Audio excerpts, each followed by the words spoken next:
The silver spoon fell from his fingers. It did not clatter. The thick, silent rug absorbed the sound, but the violence of the gesture was loud enough. Mr. King's hand, a roadmap of scars and heavy gold, lay flat on the polished mahogany of the dining table. His knuckles were white. Across from him, the bowl of meticulously prepared lobster bisque remained untouched, its creamy surface starting to film over in the chilled air of the vast room. Robert, the chef with a resume that spanned 3 continents and 2 Michelin stars, stood by the doorway, his shoulders tensed so tightly they seemed to reach his ears. He had been with Mr. King for 2 years, and in that time, he had learned that the man's silence was more dangerous than any shout. The past 3 months, however, had been a new kind of quiet. A hollow, consuming stillness that starved the air itself. Mr. King had not truly eaten in 94 days. He had tasted, sipped, pushed food around a plate with a fork, but he had not consumed a full meal. His suits, once tailored to a frame of solid power, now hung with a subtle looseness around the shoulders. Minjun, the man built like a granite wall who stood perpetually near his boss's left, did not move. His eyes, however, flickered from the bowl to his master's face, a silent calculation running behind their flat, dark surface. This was the ritual. The offering, the rejection, the silent retreat. Every day, 3 times a day. The house held its breath, waiting for the man at its center to either break or fade away completely. Mrs. Park, the head housekeeper who had been in this house since before it was a fortress, watched from the shadows of the hall. She saw not the feared syndicate leader, but the ghost of a man haunted by a loss no one dared name. She saw the expensive food, a monument to a life he no longer had the stomach for. Her face was impassive, a lifetime of service etched into its lines, but her mind was already turning, searching for a solution where chefs and doctors had failed. The problem was not the food. The problem was the hunger itself. It had died. The next morning, Mrs. Park led the new girl through the service corridors. Her name was Aisha. She was 18, with eyes that saw everything and a posture that apologized for nothing. She wore the dark blue uniform and crisp white apron that had been laid out for her. It felt strange against her skin, a costume for a life she was only visiting. The house was a cathedral of marble and silence, a place where wealth was so profound it became oppressive. The air was cool and smelled of lemon oil and something else, something metallic and sharp like old grief. Mrs. Park's voice was low, her English precise. You will handle the domestic duties for the West Wing. Dusting, linens, general upkeep. You do not enter the master's study unless explicitly told. You do not speak to Mr. Kong unless he speaks to you first. You will be invisible. Do you understand? Aisha nodded, her gaze taking in the polished floors that reflected a distorted, elongated version of herself. Invisible. She could do that. It was a skill learned early. Mrs. Park paused outside the kitchen, a vast, stainless steel cavern where Chef Robert was already directing 2 assistants with tense, clipped commands. The master's mood is delicate, the older woman said, her choice of word a masterpiece of understatement. His health is a matter of great concern. Do not cause any disruptions. Aisha's eyes fell on a cart laden with rejected breakfast dishes. A single bite taken from a piece of toast, a glass of freshly squeezed orange juice untouched. The waste was staggering, more food than she sometimes saw in a week. She saw the fear in the kitchen staff's movements, the way they avoided eye contact with the doorway, as if the master's displeasure could travel through the air itself. She felt the cold dread that permeated the house, a foundation built on the whims of one powerful, broken man. Her own life was a series of carefully managed pressures, tuition, rent, the gnawing worry for her future, but this was different. This was the pressure of a collapsing star, threatening to pull everything into its orbit. She smoothed her apron, the starchy fabric a thin shield, and prepared to become a ghost in this silent, grieving palace. For weeks, Aisha moved through the grand, empty rooms like a shadow. She learned the geography of the house, the specific way the late afternoon sun hit the library floor, the faint scent of cigar smoke lingering in the upholstery of the study, the cold spot by the large window in the master bedroom where Mr. Kang often stood, staring out at the city lights he owned but could no longer see. She performed her duties with a quiet efficiency that pleased Mrs. Park. She dusted priceless antiques without curiosity, changed linens of impossible thread counts without envy, and polished silver until it shone with a cold, impersonal light. She kept her head down and her thoughts to herself. She saw Mr. Kong only in passing, a glimpse of a dark suit moving down a long hallway, the back of his head as he sat in the dining room, the sound of his heavy, measured footsteps on the floor above. He was less a man and more a presence, a center of gravity around which the entire household orbited in fearful silence. The tension only grew. Chef Robert's face became more strained, the circles under his eyes darkening. More food came back untouched. The whispers among the staff grew more urgent. They spoke of doctors, of specialists flown in from overseas, of hushed, angry phone calls that Minjun would take in the garden. Aisha listened, piecing together the story from fragments. A wife, lost a year ago. A man who had conquered a city but could not conquer his own sorrow. One evening, she was in the main kitchen late, long after the dinner service had failed and the staff had retreated. She was using the large table to spread out her textbooks, the stark reality of an organic chemistry exam a welcome anchor in this unreal world. The house was profoundly silent. It was a heavy, suffocating quiet that felt heavier than simple emptiness. A deep ache of homesickness settled in her chest. On nights like this, when the world felt too sharp and her own path too narrow, her mother would have made a stew. It wasn't a fancy dish. It was a simple, humble thing of beef and root vegetables, simmered for hours with a few key spices her grandmother had taught her. It was the taste of warmth, of safety, of being cared for. It was the smell of home. On impulse, driven by a need for some small comfort, she went to the pantry.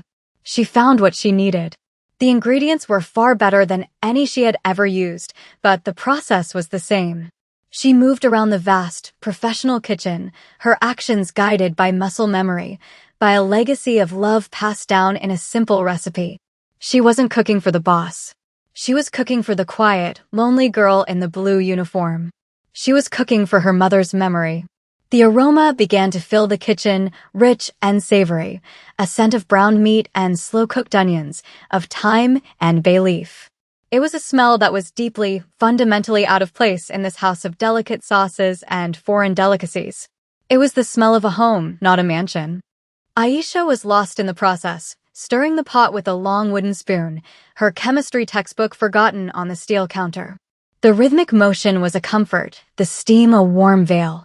She did not hear Minjun enter.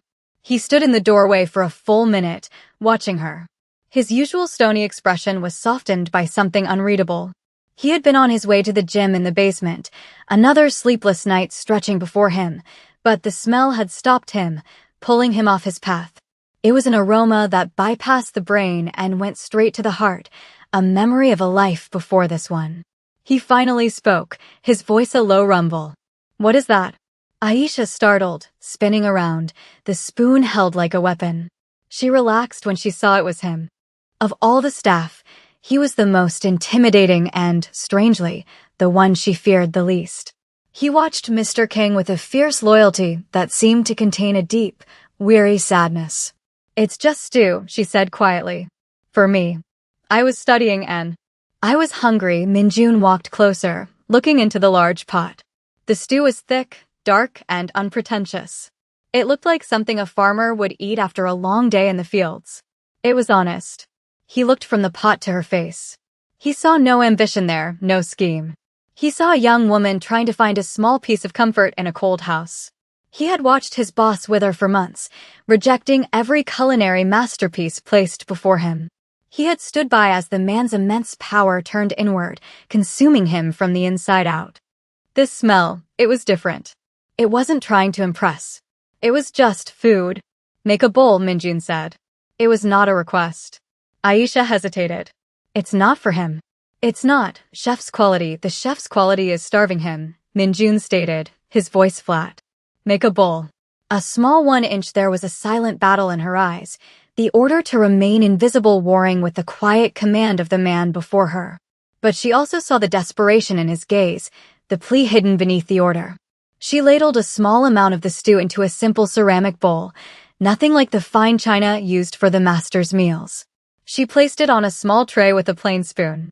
Minjun took the tray without another word and turned, his heavy footsteps receding down the silent hall, leaving Aisha alone in the warm, fragrant kitchen, a sudden, cold knot of fear tightening in her stomach.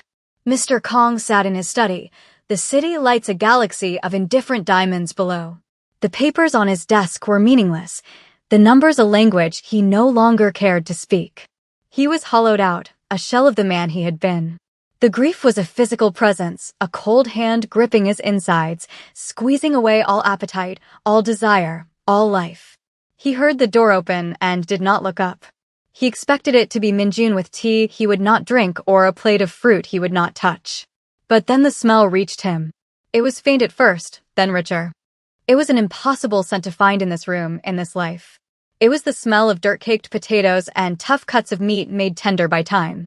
It was the smell of his mother's kitchen, a tiny room in a village long since wiped off the map, a place he had not allowed himself to remember in 40 years. Minjun placed the small tray on the edge of the massive desk. The bowl was plain, earthenware, the kind of thing you'd find in a peasant's home. The stew within was a deep, unadorned brown. There was no garnish, no artistic drizzle of oil. It was brutally simple. Mr. Kang stared at it. His first instinct was anger, a surge of fury at this insult. This peasant food in his palace. Who dared? He looked up at Minjun, his eyes cold fire. But Minjun's face was neutral, waiting. The enforcer had never brought him food before. That was not his role.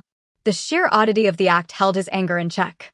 The aroma continued its work, unlocking doors in his memory he had welded shut decades ago. He saw his mother, her hands chapped and rough, stirring a black iron pot over a weak fire. He could feel the cold dirt floor beneath his bare feet. He could taste the hunger, the real, desperate hunger of a childhood spent with too little. He picked up the spoon. It felt light, cheap. He dipped it into the stew. The texture was right. Not pureed into a velvety submission, but full of substance. He raised the spoon to his lips. The first taste was a cataclysm. It was not a flavor. It was a memory, a resurrection. It was the exact taste of his mother's stew. The specific balance of salt and herbs, the way the carrots held a slight sweetness, the profound, earthy richness of the broth. It was impossible. He froze, the spoon halfway to his mouth for a second bite. His hand began to tremble. A single, hot tear escaped his eye and traced a path down his stone-like face. He did not wipe it away. He took another bite. And another. He ate until the bowl was empty, scraping the sides with the plain spoon. Then he looked at Minjun, his voice a raw whisper. Who? The next day, a new rule was established in the house. Chef Robert was to prepare meals for the staff and any guests. Mr. King's meals, however, were to be cooked by Aisha. Only by Aisha. The decree was delivered by Mrs. Park, her face giving away nothing. The kitchen staff stared at the young woman in the blue uniform with a mixture of awe, suspicion, and profound relief. Chef Robert, a man of immense pride, simply nodded, the fight gone out of him. He was a master of cuisine, but he could not cook a memory. Aisha's life changed. Her duties as a maid were quietly reassigned. Her domain became the kitchen. She did not cook complicated things. She cooked the food of her childhood, the recipes her mother had written down in a worn, grease-stained notebook she kept in her room. Fried chicken that was crisp and juicy. Thick, savory-colored greens. Simple soups and hearty breads. And every few days, the beef stew. She would bring the tray to his study or the small private dining room herself. He never spoke to her. Not once. He would simply nod, his eyes fixed on the tray. She would set it down and leave. But he started to watch her. He noticed things. He saw the faint ink stains on her fingers from her late-night studying. He saw the way she moved with a quiet, determined grace, never wasting emotion. He saw the worn-out cover of her chemistry textbook, its spine held together with tape. She never seemed afraid of him. While the rest of his world walked on eggshells, she met his gaze for a brief, steady moment before looking away. There was no fear in her eyes, only a calm, professional distance. One morning, she arrived in the kitchen to find a stack of brand new textbooks on the counter where she usually worked. The entire syllabus for her semester, including the expensive supplementary guides she couldn't afford. There was no note. No explanation. She looked up at the security camera in the corner of the ceiling, its small black lens and unblinking eye. She knew. She ran her hand over the crisp, smooth cover of the top book, a small, complicated feeling blooming in her chest. It wasn't gratitude, not exactly. It was a sense of being seen. In this house where her job was to be invisible, the most powerful man within its walls had truly seen her. The change in Mr. Kong was slow, but undeniable. Color returned to his face. The looseness in his tailored suits disappeared as he regained the weight he had lost. The oppressive, suffocating silence in the house began to lift, replaced by a tense but stable quiet. He began taking meetings again, his voice on the phone regaining its old edge of command. His empire, which had been teetering on the edge of a power vacuum, began to stabilize. The whispers in the city's underworld took note. The old wolf was back. But his return to power made others nervous. Men who had been circling, sensing weakness, now had to retreat. One of these men was Mr. Choi, a subordinate who had once been a favorite, a man Kang had treated like a younger brother. Choi's ambition, however, had curdled with Kang's grief. He had made moves, forged alliances, preparing to take over. Now he found himself exposed and vulnerable. He saw Aisha as the source of this renewed strength. He did not see a young woman cooking simple meals. He saw a witch, a strategist, a secret weapon. He believed she held some kind of power over Kong, and he decided she was the key to clawing his way back, or destroying Kang for good. He began by trying to buy her loyalty. A thick envelope of cash was left for her by one of his men in the market where she bought groceries. She left it on the vendor's table untouched. Then he tried threats. A quiet word from a stranger on her way to the bus stop, a suggestion that it would be a shame if something happened to her scholarship. She reported the incident to Minjun, her voice low and steady, recounting the man's words without a tremor. Minjun's jaw tightened, a muscle jumping in his cheek. The final attempt was more direct. Mr. Choi arranged for Aisha to be cornered in a service alley behind the house one evening as she was taking out the trash. Two of his men, large and imposing, blocked her path. They didn't touch her. They just stood there, their presence a promise of violence. Mr. Choi just wants to talk, one of them said, his voice a greasy imitation of politeness. But before Aisha could even process the threat, two other figures emerged from the deeper shadows. One was Minjun. The other was Mr. Kang himself. He was not wearing a suit, but a simple dark sweater. He looked less like a crime lord and more like a weary father. He did not raise his voice. He did not have to. He looked at Choi's men, and the temperature in the alley dropped by 20 degrees. "Get out of my house," he said. The words were quiet, but they carried the weight of absolute authority. The two men practically stumbled over each other in their haste to disappear. Mr. Kang did not look at Aisha. He turned and walked back into the house, expecting her to follow. Minjun gave her a short, sharp nod before melting back into the shadows. Aisha's heart was hammering against her ribs, but she gathered herself, her hands smoothing the front of her apron in a gesture of restoring order. She followed him not to the grand study or the formal dining room, but to the kitchen. Her kitchen. He was standing by the large central island, his hands flat on the cool stainless steel. It was the same posture he used at the head of the dining table, a position of power, but here, in this warm, fragrant space, it looked different. He looked grounded. He looked tired. They stood in silence for a long time. The only sound was the low hum of the industrial refrigerator. He had never spoken a single word to her, and now the silence felt charged with everything unsaid. Finally, he spoke, his voice rough. He was still not looking at her, his gaze fixed on the grain of the steel. "The stew," he said. It wasn't a question. It was a statement that hung in the air, demanding a response. "Where did you learn to make it?" Aisha took a breath. She thought of her mother, of their small apartment that always smelled of something good cooking, of the love that was so abundant it made up for everything they lacked. "My mother taught me," she said, her voice soft but clear. It was her mother's recipe before that. It was our food. For when we were sick, or when the month was long and the money was short. Or just for cold nights, he finally turned his head and looked at her. His eyes, which she had only ever seen as hard and cold, were filled with a profound, ancient sadness. My mother made that stew, he said, his voice barely a whisper. In a village you have never heard of. A place of mud and stone. We were poor. Not like you know poor in this country. We were hungry poor. That stew was all we had. It was everything. He looked away again, toward the dark window that reflected their two forms in the bright kitchen. She died when I was 10. I haven't tasted it since. I thought the memory was gone. He confessed it all in a low, steady monotone. The brutal climb out of poverty, the things he had done, the man he had to become to survive. He spoke of his wife, of how her laughter had been the only thing that could silence the ghosts of his past. And when she was gone, the ghosts had come back, and they had stolen his hunger for life. That first bite. He trailed off, shaking his head slightly. It was like she was in the room. My mother. For the first time in 40 years, I wasn't alone with the ghosts. He dealt with Mr. Choi the next day. The man was summoned to the house, expecting death. He walked into the study, pale and sweating, to find Mr. Kang sitting behind his desk, a cup of tea before him. There was no anger in Kang's eyes, only a deep, weary finality. He did not have Choi killed. He did not have him broken. He exiled him.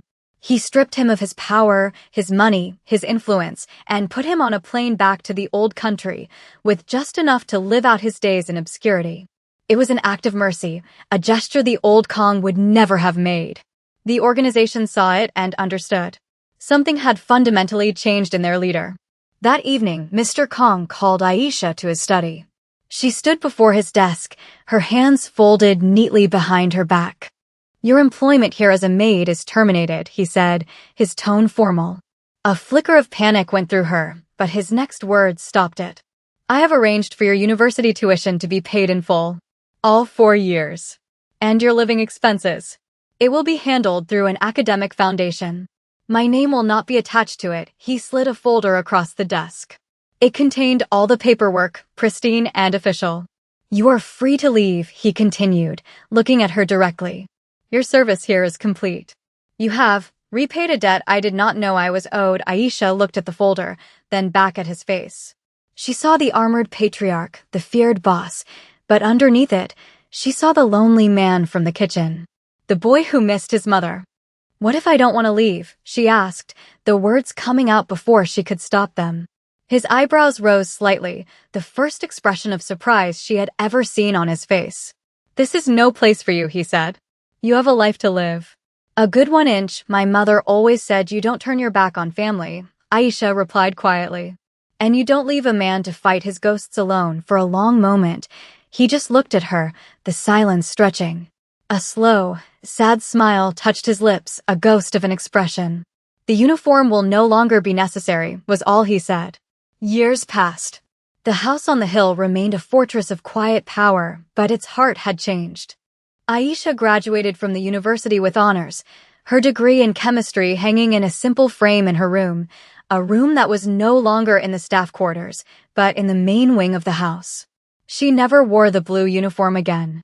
She became the quiet, steady center of the household. She was not a servant, not a daughter, not a wife. She was something else, a category for which they had no name. She was family. She managed the house with Mrs. Park's guidance, learning the intricate dance of running an empire from its domestic heart. She became Mr. Kang's most trusted confidant. He would sit with her in the kitchen, the vast stainless steel room now a place of warmth and counsel, and speak of his business in plain terms. She would listen, her sharp mind cutting through the complexities, offering insights that were simple, direct, and devastatingly wise. She never lost her quiet humility, but she gained a profound, unshakable strength. She was the only person who could tell him he was wrong. She was the only person he would listen to. The enforcer, Minjun, watched over her with the fierce, silent loyalty of a guardian. He saw in her the continuation of his master's life, the anchor that had saved him from the abyss. The house was no longer a monument to grief. It was a home. The final scene unfolds on a quiet Sunday evening. Mr. Kang is older now, his hair streaked with silver, the lines on his face softened by time and a measure of peace. He sits not in the grand dining room, but at the small table in the kitchen. The lights are low. Opposite him sits Aisha, no longer an 18-year-old girl in a maid's uniform, but a poised, self-assured woman in her late 20s. Between them on the table are two simple earthenware bowls filled with the rich, dark beef stew. The aroma hangs in the air, a familiar blessing. They eat in a comfortable silence, the quiet rhythm of their spoons against the ceramic a conversation in itself. He looks at her, and in his eyes, there is a universe of gratitude, a depth of feeling he will never speak aloud. She meets his gaze and offers a small, genuine smile. The gesture is enough. The legacy of two mothers from two different worlds has converged in this kitchen, in this simple meal, healing a man and building a family in the most unlikely of places. The spoon in Mr. Kang's hand is steady. He is finally and completely home.